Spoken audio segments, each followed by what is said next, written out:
Assalamualaikum warahmatullahi wabarakatuh. Alhamdulillahirrabbilalamin. Wassalatu wassalamu ala asyrafil anbiya'i wal mursalin wa ala alihi wa sahbihi ajma'in. Amma ba'du. Bertemu kembali dengan saya Nafisah di podcast Balai Diklat Semarang. Gimana kabarnya para pendengar setia podcast kami? Semoga selalu dilimpahkan nikmat sehat dan nikmat bahagia tentunya ya. Baik, hari ini kita akan berbincang dengan para narasumber yang luar biasa. Ini kami datangkan dari berbagai instansi di Jawa Tengah. Saya perkenalkan satu persatu. Pertama ada Ibu Yuyun Librianti. Beliau ini adalah peneliti di Balai Diklat Semarang. Kedua ada Bapak Muhammad Jeffrianto Budikafa. Beliau adalah dosen produk halal di IAIN Purwokerto. Lalu ada Ibu Kurota Ayun yang merupakan dosen fikih ibadah dari IAIN Pekalongan. Sepertinya saya berminat sit-in ya di kelas Ibu Ayun untuk belajar lebih dalam soal fikih ibadah. Kemudian yang terakhir ada Ibu guru muda kita, Ibu Putri Pamungkas dari MTSN 6 Bantul. Selamat datang para narasumber hari ini. Saya sudah tidak sabar ingin mendengar pemaparan Bapak dan Ibu sekalian soal tema podcast kita hari ini, yakni benchmarking dan kampanye ASN beraneka. Kalau begitu langsung saja kita masuk ke pertanyaan pertama untuk Ibu Yuyun. Nilai-nilai dasar yang harus dia miliki ASN diantaranya adalah akuntabilitas dan komitmen mutu. Nah, kami ingin minta pencerahan dari Ibu Yuyun ini. Sebenarnya bagaimana memahami akuntabilitas dan komitmen mutu dengan bahasa yang sederhana? Silakan Ibu Yuyun. Terima kasih Mbak Nafisa. Konsep sederhana ya. Kalau saya senangnya itu kita memahami akuntabilitas dan komitmen mutu dari konsep dasarnya. Nah, konsep dasarnya seperti apa? Kalau akuntabilitas itu yuk kita pahaminya sebagai kewajiban pertanggungjawaban yang harus dicapai. Nah, siapa yang harus mencapai itu? Nah, yang harus mencapai kewajiban atau akuntabilitas ini adalah individu, kelompok maupun institusi untuk memenuhi tanggung jawab yang jadi amanahnya, baik itu amanah secara individu, amanah secara kelompok maupun amanah secara institusi. Nah, kemudian lebih lanjut, akuntabilitas itu punya 3 fungsi utama. Yang pertama sebagai kontrol demokratis. Yang kedua sebagai alat untuk mencegah korupsi dan penyalahgunaan kekuasaan. Lalu yang ketiga meningkatkan efektivitas dan efisiensi. Nah, bicara tentang efektivitas dan efisiensi, kita bisa langsung nih ingat karena dua terminologi ini erat banget kaitannya sama konsep dasar komitmen mutu. Komitmen mutu itu apa? Nah, komitmen mutu itu merupakan pemahaman konsep mengenai efektivitas, efisiensi, inovasi dan mutu penyelenggaraan pemerintahan kalau kita sebagai SN ya. Nah, teman-teman, komitmen mutu itu punya nilai dasar. Nah, nilai dasar inilah yang harus betul-betul kita pahami dan kita resapi, kita internalisasikan dalam aktivitas kita. Apa itu nilai dasarnya? Nah, nilai dasarnya adalah efektivitas, efisiensi, inovasi dan berorientasi pada mutu. Ya, nah, mutu apa? Mutu bukan hanya mutu produk atau hasil akhir, tapi juga mutu dari proses. Seperti itu. Kalau saya mengajak rekan-rekan memahaminya seperti itu enaknya. Oke, Mbak Nafisa. Terima kasih Ibu Yuyun. Kita benar-benar tercerahkan ini ya dengan jawaban Ibu Yuyun.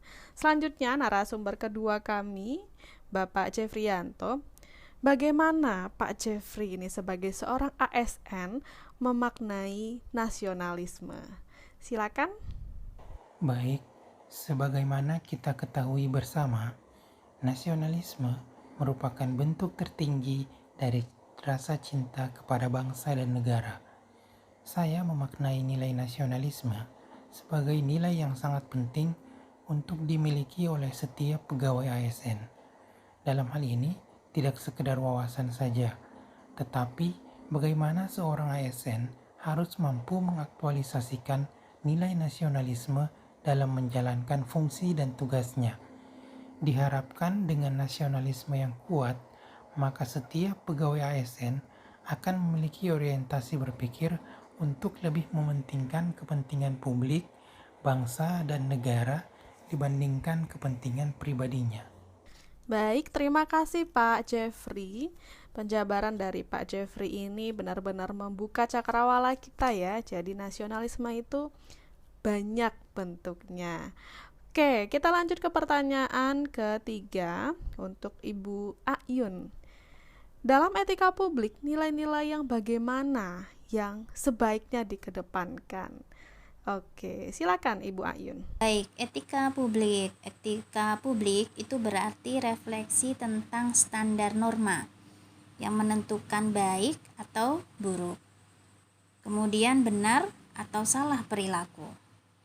Tindakan dan keputusan untuk mengarahkan kebijakan publik dalam rangka menjalankan tanggung jawab pelayanan publik. Dalam etika publik itu ada fokus yang harus kita ingat. Yang pertama, pelayanan publik yang berkualitas dan relevan. Kemudian yang kedua, etika publik dari sisi reflektif itu menentukan sarananya, baik kebijakan publik dan juga alat evaluasi. Kemudian yang ketiga, ada modalitas etika. Modalitas etika ini sebagai penghubung antara moral dan tindakan. Bagaimana bisa bertindak baik? Bagaimana etika bisa berfungsi? Apa saja yang dibutuhkan? Kemudian, intinya jika aparat pemerintah maupun masyarakat atau kita sudah memiliki dasar norma etika yang kuat, ketaatan terhadap norma hukum akan mengikuti. Maka secara otomatis tindakan korupsi, penyalahgunaan kekuasaan, atau bentuk penyimpangan lain dapat dicegah lebih dulu. Nah, nilai-nilai dasar etika publik sebagaimana dalam Undang-Undang ASN itu banyak sekali poinnya. Nah, di antaranya yang pertama, memegang teguh nilai-nilai dalam ideologi negara Pancasila. Kemudian yang kedua, setia dan mempertahankan Undang-Undang Dasar Negara Kesatuan Republik Indonesia. Kemudian ada lagi menjalankan tugas secara profesional dan tidak berpihak. Nah, itu diantaranya. Terima kasih kepada Ibu Ayun. Penjabaran Ibu Ayun mengenai nilai-nilai etika publik yang sebaiknya dikedepankan ini tentu saja menjadi inspirasi kita bersama. Oke, kita lanjutkan ke narasumber terakhir di sesi 1, Ibu Putri Pamungkas. Ibu Putri, apa saja ruang lingkup anti korupsi yang digadang-gadang oleh ASN sebagai salah satu nilai dasar yang dipegang teguhinya? Terima kasih Mbak Nafisa. Anti korupsi ya. Tentunya sudah tidak asing kita mendengar kata korupsi, terlebih di instansi-instansi besar atau pemerintahan. Tidak usah kita berbicara perihal oknum di sini. Namun sebenarnya bagaimana kita dapat menjaga diri kita sendiri dari yang namanya korupsi? Konsep sederhananya yang dapat dengan mudah kita pahami dan lakukan adalah bagaimana kita dapat berbuat jujur, baik terhadap diri kita sendiri maupun orang lain. Dengan kata lain, kalau dengan diri sendiri saja kita tidak bisa jujur, bagaimana kita bisa jujur dengan orang lain? Berikutnya, mandiri, disiplin, tanggung jawab, dan kerja keras. bagaimana kita seorang ASN dapat berdiri di kaki kita sendiri tanpa perlu bantuan siapapun. Bukan bermaksud antisosial, namun bagaimana usaha, tingkah laku, dan perbuatan kita adalah hasil dari kita sendiri, tanpa bantuan orang lain dalam tanda kutip. Berbicara mengenai korupsi pula, berarti bagaimana kita bisa menempatkan diri kita senetral mungkin, tidak berpihak kepada siapapun dengan berat sebelah. Dalam artian, kita mampu dan berani melawan siapapun yang berusaha mengajak kita untuk berbuat tidak adil. Karena di lapangan, hal semacam ini akan sering kita jumpai nantinya. Seperti itu. Terima kasih Ibu Putri. Penjabaran Ibu Putri soal ruang lingkup anti korupsi ini ternyata luas sekali ya teman-teman. Oke, kita pindah ke sesi selanjutnya. Nah, untuk sesi kedua ini, saya akan membacakan satu pertanyaan saja. Nanti silakan para narasumber menjawab pergantian. Bisa dimulai oleh Ibu Yuyun terlebih dahulu, dilanjut Pak Jeffrey, kemudian Ibu Ayun, dan ditutup lagi oleh Ibu Putri. Apa pertanyaannya? Mari kita simak bersama ya. Oke, pernah nggak sih di kehidupan sehari-hari, para Bapak Ibu narasumber ini menemukan, mendengar, atau melihat ya ASN yang benar-benar menerapkan nilai aneka dan hal itu ternyata berimplikasi baik kepada kehidupannya, atau malah sebaliknya, sikapnya bertolak belakang dengan aneka dan bagaimana implikasinya terhadap kehidupannya. Silakan Ibu Yuyun. Cerita tentang ASN yang beraneka ya. Aku pernah ketemu, bukan pernah ketemu ya, aku ngadepin mereka nih, ketemu sama mereka nih sering nih, sehari-hari soto aku masih di Bali dulu. Jadi, tapi aku mau tanya dulu sama kalian, nikah di KUA bayar nggak sih? Nah, jadi ceritanya itu ketika kasus nikah di KUA yang menghebohkan waktu dulu itu, aku termasuk salah satu yang kaget teman-teman. Karena apa? Karena nikah di KUA di tempatku itu nggak berbayar loh dari dulu sampai sekarang. Sampai setelah ada peraturan pemerintah tentang nikah di KUA tuh biayanya Rp0. Itu sudah dipraktekkan dari sejak zaman dahulu kala sama senior-senior ASN yang ada di tempatku. Jadi nggak berbayar loh. Nikah di tempatku, baik pengurusan suratnya, kemudian mengikuti suscatin, sampai kemudian akad itu nggak berbayar. Ketika akadnya di KUA lo ya, di kantor lo ya. Nah tapi kalau misalnya akadnya di rumah, ya seperti sekarang yang sudah ada itu bayar, dan bayarnya tuh ke rekening yang ditunjuk, udah gitu doang. Jadi pegawai KUA-nya yang menikahkan kita, dia nggak menerima apa-apa, nggak mau dia menerima apa-apa. Bahkan ketika makan pun dia makan sama-sama, ikut ya pulang ya udah pulang, tidak ada menerima apa-apa. Aku ngelihat mereka datang itu ya biasa aja, sederhana, datang dengan motor seperti layaknya ASN pada umumnya.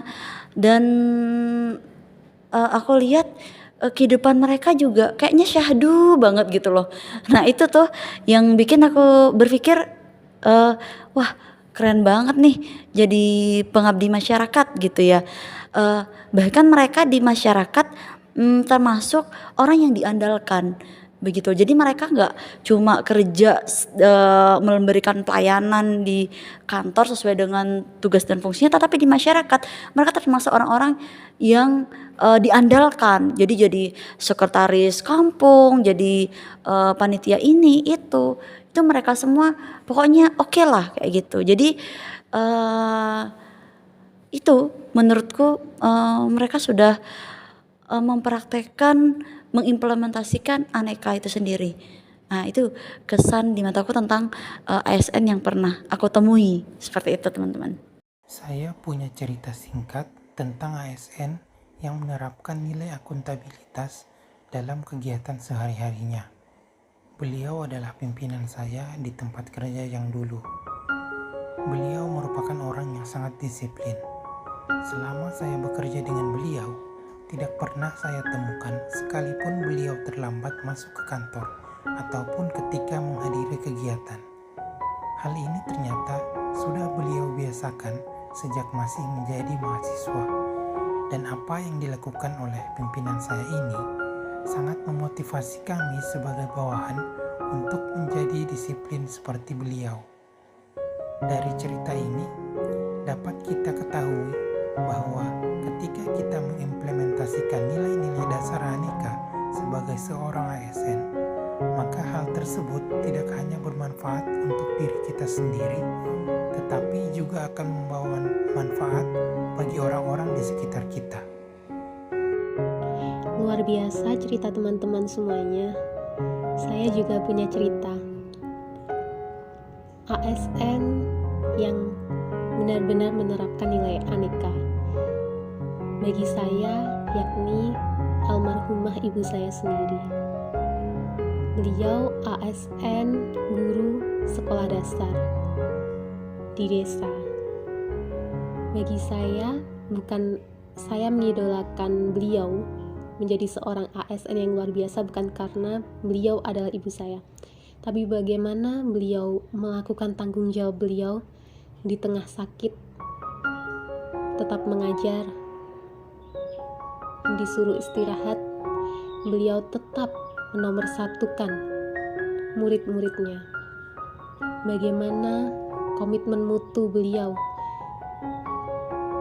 ketika harus keluar masuk rumah sakit, namun beliau berhasil menyelesaikan jenjang S1 beliau, di mana pada saat dulu menjadi seorang guru bisa hanya dengan lulusan PGA.